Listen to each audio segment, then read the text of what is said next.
Rain gently tapped against the stone pavement. The glow of streetlights reflected in the puddles, flickering like fragile stars.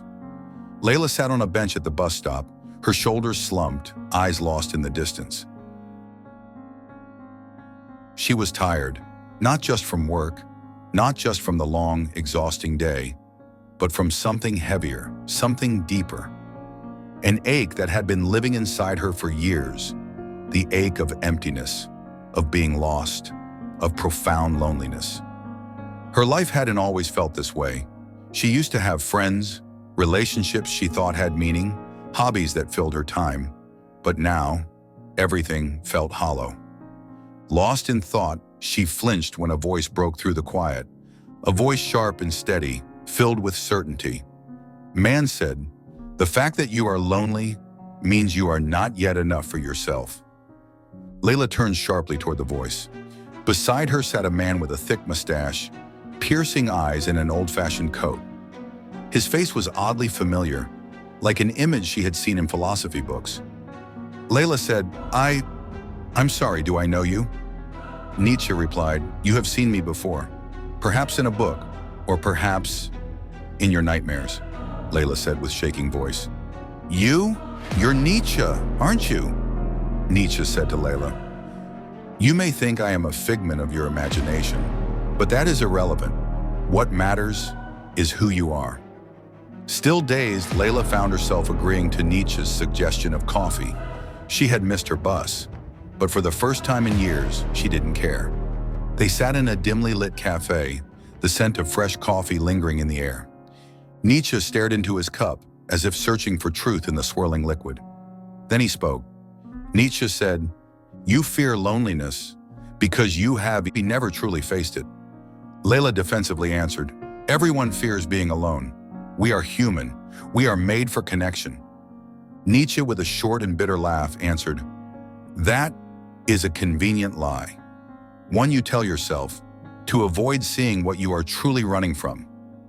Leila was frustrated and asked, "So what? Are you saying we shouldn't care about people?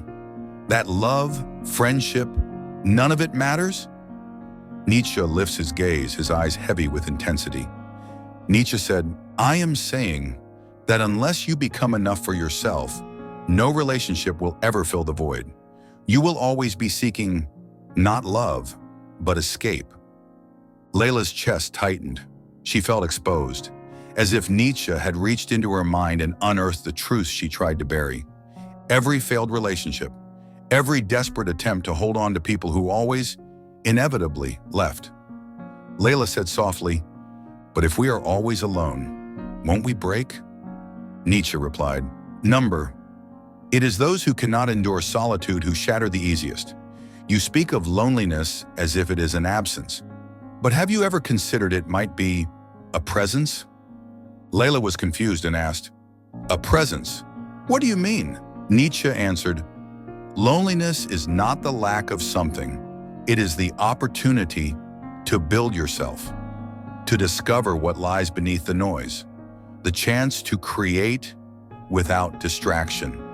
Every great thinker, every artist, every soul who touched the depths of existence faced themselves in isolation. Buddha, Dostoevsky, Van Gogh, Spinoza. It is only in the absence of others that we can truly meet ourselves." A beat. Leila looks down at her untouched coffee, her fingers trembling.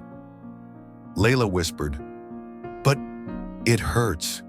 Nietzsche said softly, "Of course it hurts. Pain is the price of transformation. But if you do not run from it, if you let it shape you, it will make you stronger. The pain you avoid is the pain that controls you, but the pain you face becomes your power. If you see suffering as your enemy, you will forever be its prisoner. But if you treat it as a teacher, nothing in this world can destroy you." Leila didn't speak. She couldn't. But something in her chest shifted, like a locked door finally creaking open. Nietzsche continued, "Most people spend their lives chasing pleasure and fleeing pain. But those who accept pain, who use it as a crucible, they are the ones who taste true freedom." Leila said, "I think I understand. The rain had stopped. The streets glistened under the streetlights. Nietzsche stood, placing his hat on his head, said, "It is time for me to leave, but I will leave you with a question." He looked at her. Her eyes were burning like embers. He said, "If you no longer needed validation from anyone, who would you become?" Leila stared at him, speechless. She blinked, and Nietzsche was gone. But Leila was no longer the same. She stepped out into the night, the cold air brushing against her skin. For the first time, she didn't feel crushed by her solitude. She felt alive. Maybe loneliness wasn't a void. Maybe it was a door. And maybe, just maybe, she was finally ready to walk through it.